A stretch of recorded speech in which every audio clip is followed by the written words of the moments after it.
23 सितंबर 2025 की शाम को उत्तर प्रदेश के जिला सीतापुर के बीएसए कार्यालय से एक वीडियो था जो सोशल मीडिया पर बहुत तेजी के साथ वायरल हो जाता है।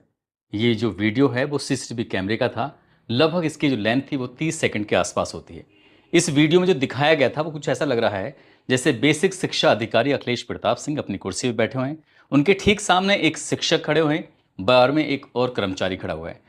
बीएसए और शिक्षक आपस में बातचीत कर रहे हैं और बातचीत के दौरान इसी बीच में जो बीएसए हैं अखिलेश प्रताप सिंह, उन्होंने हाथ को इस तरह झटक कर कुछ करने के लिए इशारा किया।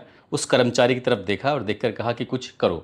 ऐसा लग रहा है देखकर जैसे कि गाली दी जा रही है। ऐसा लग रहा है देखकर जैसे उस शिक्षक के बारे में कुछ स्पेशल बात कही जा रही है। शिक्षक को इतना ज़्यादा गुस्सा आता है।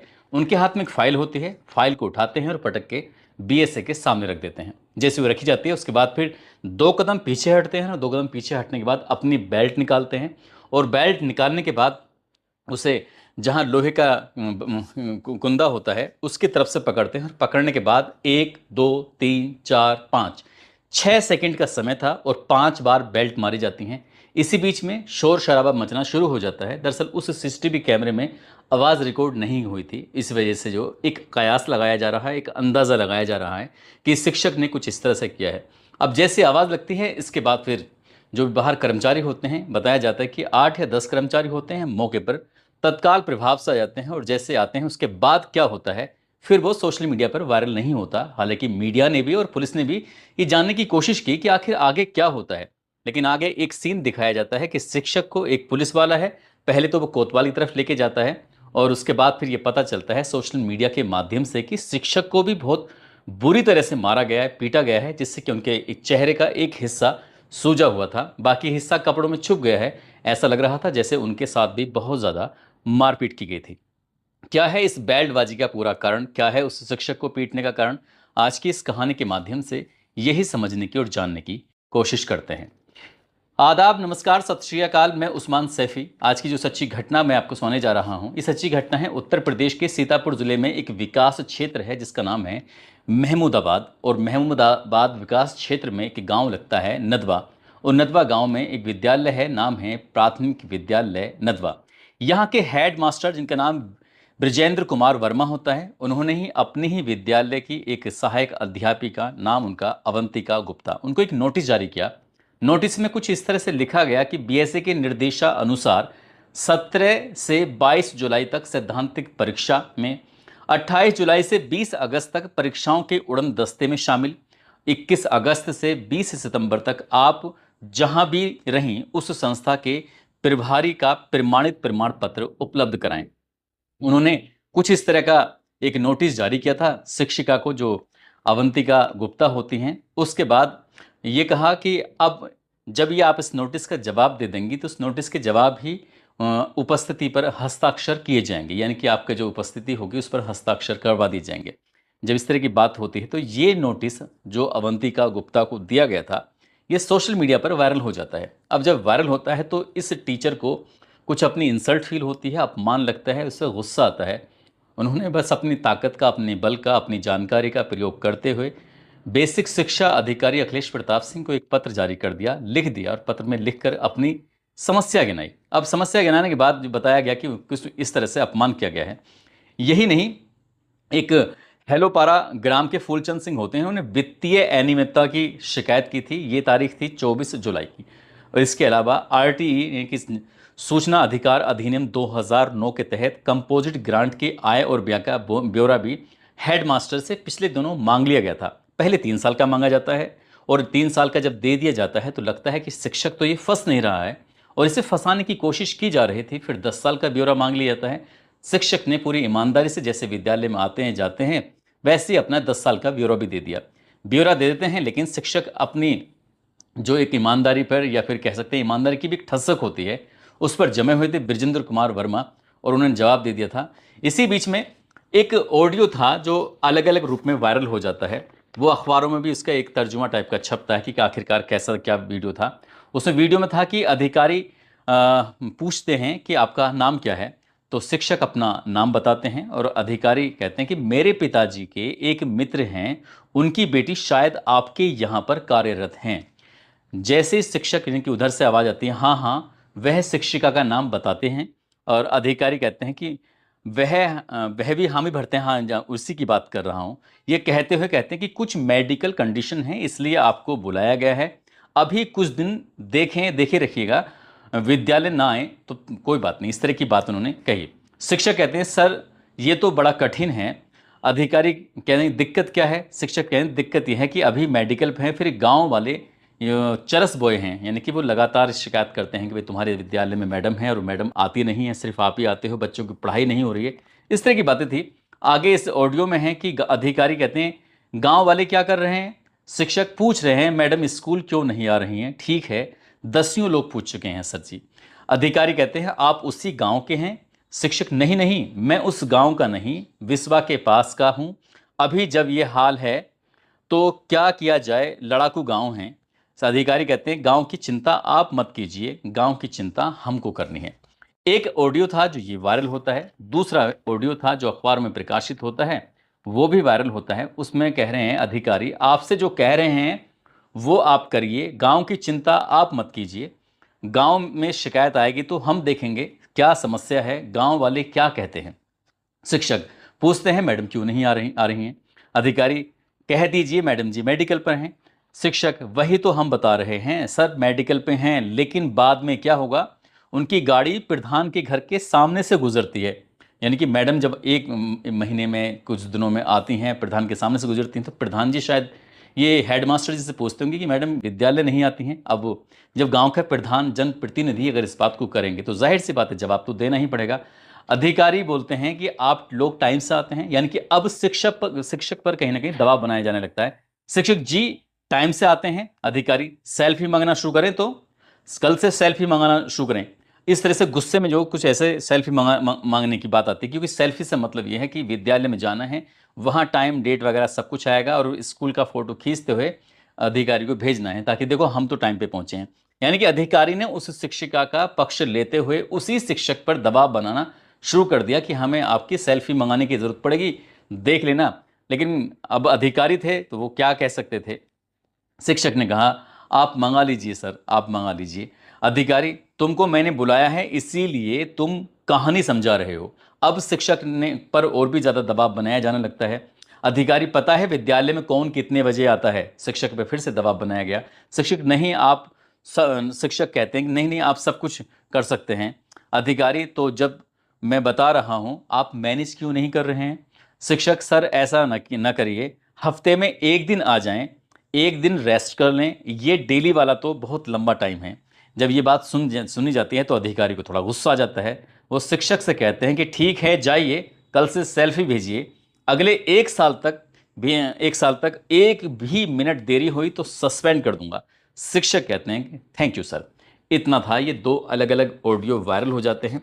अब जब ये ऑडियो वायरल हुआ तो जाहिर सी बात है जो शिक्षिका ने शिकायत की थी कि जो हमारा अपमान किया है, हमें नोटिस भेजा है और वो अलग अलग व्हाट्सएप के ग्रुपों में वायरल हो रहा है, इससे हमारी बड़ी बदनामी हुई है, बड़ी बेइज्जती हुई है, कई शिक्षकों के हम पर फ़ोन आ रहे हैं, अब हम सर क्या करें, इस तरह की बात थी।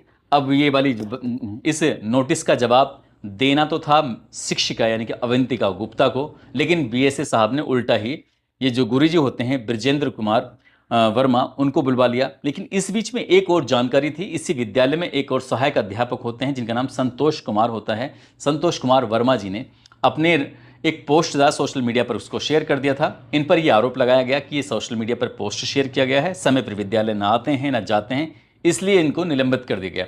एक शिक्षक हैं संतोष कुमार वर्मा जो कि निलंबित हो चुके हैं, एक मैडम है जो विद्यालय आती नहीं है, और हेड मास्टर हैं जो पूरी ईमानदारी से अपना काम कर रहे थे। लेकिन उसके बावजूद भी अवंतिका की शिकायत पर जो विद्यालय के हेड मास्टर हैं विजेंद्र कुमार को 23 सितंबर 2025 की दोपहर के बाद यानी कि 4:05 के आसपास बुला लिया गया। जब वो ऑफिस में पहुंचते हैं तो वहां जाने के बाद जाहिर सी बात है कुछ मैसेज ये दिया गया होगा कि जी वो नदवा के हेड मास्टर जी आए हैं, ठीक है अंदर भेजिए।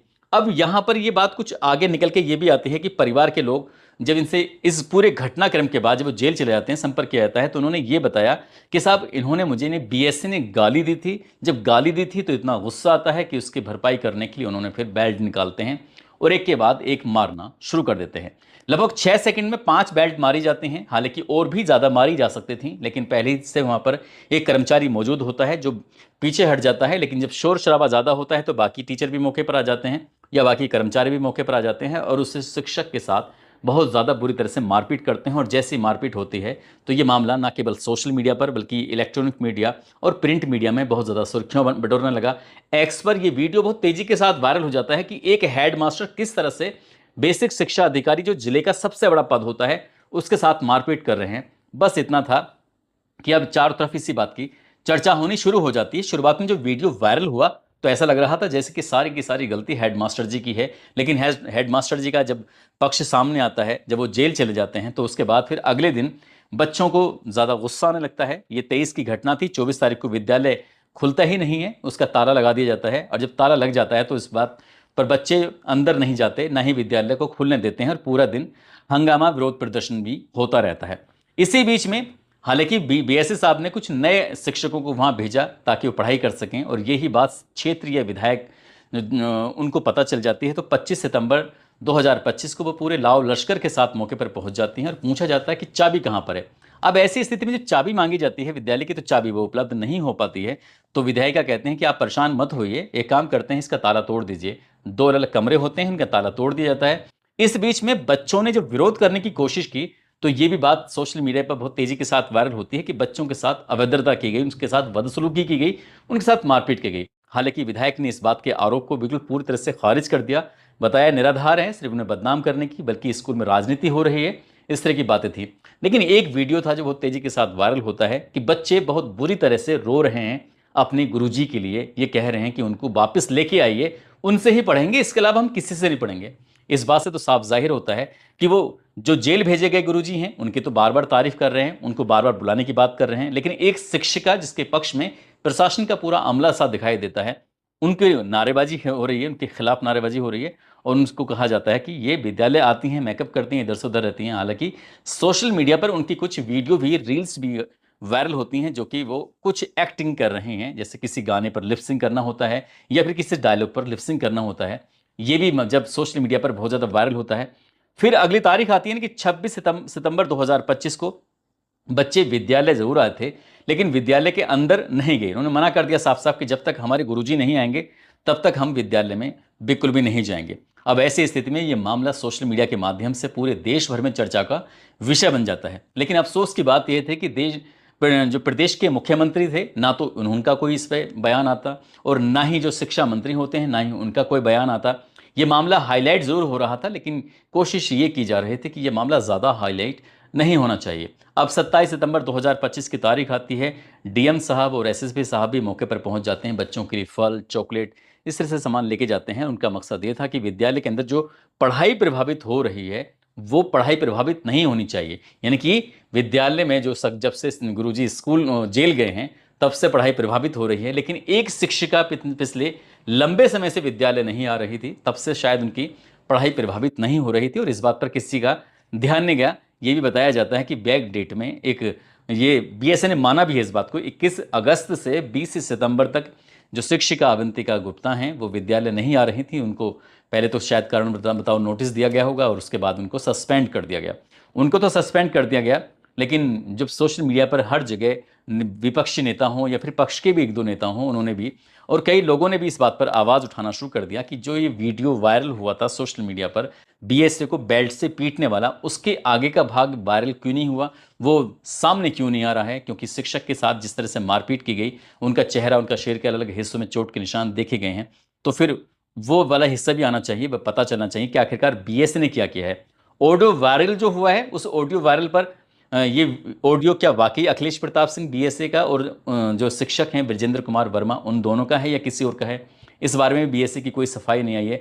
साथ ही जो चेहरा सूजा हुआ है उसमें ये बताया गया कि जो परिवार के लोग जब 27 तारीख यानी 27 सितंबर 2025 को ये लोग वहाँ जाते हैं जेल में, अपने परिवार के लोग मिलने के लिए जाते हैं, तब बताते हैं कि बीएसए ने पहले गाली देना शुरू कर दिया था। जब गाली देना शुरू कर दिया तो गुस्सा आया, इसलिए उन्होंने बेल्ट से पीटना शुरू कर दिया। लेकिन बात यहीं थमती नहीं है। हालांकि बच्चों की पढ़ाई जरूर शुरू हो गई है, लेकिन शिक्षक संघ के अलग अलग संगठन, बार एसोसिएशन और देश भर से एक मांग उठने लगी कि बीएसए के खिलाफ भी एफआईआर दर्ज होनी चाहिए। उनके समर्थन में जो भी 8-10 लोग आए थे वो कौन थे, कर्मचारी थे, शिक्षक थे, उनके खिलाफ भी एफआईआर दर्ज होनी चाहिए और एफआईआर दर्ज होने के बाद फिर निष्पक्ष जांच होनी चाहिए और निष्पक्ष जांच होने के बाद दूध का दूध पानी का पानी हो। एक ईमानदार अध्यापक अगर अपना काम पूरी ईमानदारी से कर रहा है तो उसके साथ तो कम से कम ऐसा नहीं होना चाहिए। मीडिया कर्मियों ने जब शिक्षक की पत्नी सीमा वर्मा जी से ये पूछा तो वो कहती हैं कि पहले तो 3 साल का ब्यौरा मांगा गया, उनके पति ने पूरा का पूरा ब्यौरा उपलब्ध करा दिया, तो फिर 10 साल का ब्यौरा मांगा गया कि 3 साल में नहीं फंसे तो 10 साल में तो फंसे जाएंगे। लेकिन शिक्षक अगर वो ईमानदारी की ठसक ना होती तो शायद वो मैडम के मामले में मैनेज करने को तैयार हो जाते और इसीलिए वो मैनेज करने को तैयार नहीं थे और यही कारण था कि उन्हें बेल्ट से बीएसए को पीटना पड़ा। भले चाहे आगे कुछ भी हो, बीएसए साहब के टीम ने उन्हें पीटा है नहीं पीटा है इस बात का तो शायद कभी किसी को पता नहीं चल पाएगा, लेकिन अखिलेश प्रताप सिंह की 6 सेकंड में 5 बेल्ट जो मारी गई है ना, उस बेल्ट की गूंज शायद पूरी जिंदगी उनको याद रहेगी और जहां जहां भी उनकी पोस्टिंग होगी वहां वहां भी लोग उनको याद करके इसी बात से संबोधित करेंगे कि ये वही बीएसए हैं जिनको एक हेडमास्टर जी ने बेल्ट से पीटा था। हालांकि हम इस बात का समर्थन नहीं करते, लेकिन जो पाप किए हैं वो उसकी सजा तो मिलेगी, जैसे गुरुजी को मिल रही है जेल जाकर, ऐसी बीएसए को पूरी जिंदगी इस बात की सजा मिलती रहेगी। हम भी ऐसी उम्मीद करते हैं। दोस्तों, इस पूरे घटनाक्रम को सुनाने का उद्देश्य किसी को परेशान करना नहीं है, किसी का दिल दुखाना नहीं है, बल्कि आपको जागरूक करना है, आपको सचेत करना है। बल्कि मैं तो मुख्यमंत्री योगी आदित्यनाथ से ये अपील करूंगा कि इन्हें इस मामले में हस्तक्षेप करना चाहिए था, बच्चों की एजुकेशन के देखते हुए, कि कम से कम ये बताना चाहिए था कि जो हुआ है वो गलत हुआ है। साथ ही जो बेसिक शिक्षा मंत्री हैं संदीप सिंह बताए जाते हैं, जो पूर्व मुख्यमंत्री कल्याण सिंह के पोते हैं, तो उन्हें भी कुछ बोलना चाहिए था, उन्हें भी अपनी बात रखनी चाहिए थी। हालांकि मैंने ट्वीट करके कहा कि आप तो बहुत अच्छा बोलते हैं, आपको बोलना चाहिए, लेकिन वो बोले नहीं, ना ही कोई जवाब आया।